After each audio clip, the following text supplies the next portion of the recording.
ఇది మణికర్ణిక ఘాట్. ఈ ఘాట్ నుంచి కరెక్ట్గా స్వామివారి సన్నిధికి చేరుకోవచ్చు. అలా తయారు చేశారు మందిరాన్ని.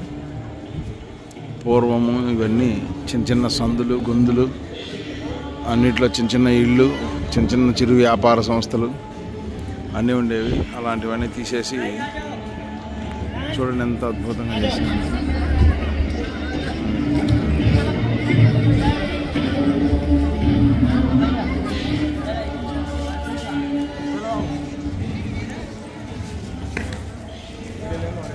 ఇది మణికర్ణిక ఘాట్. ఇది దిగితే మణికర్ణిక ఘాట్ వస్తుంది. అది నది.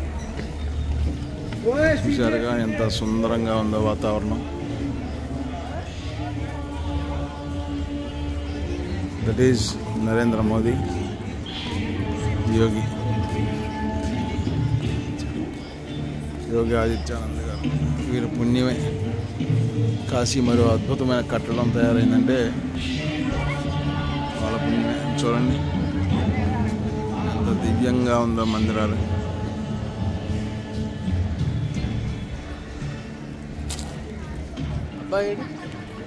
వీటి చవటి లేదు.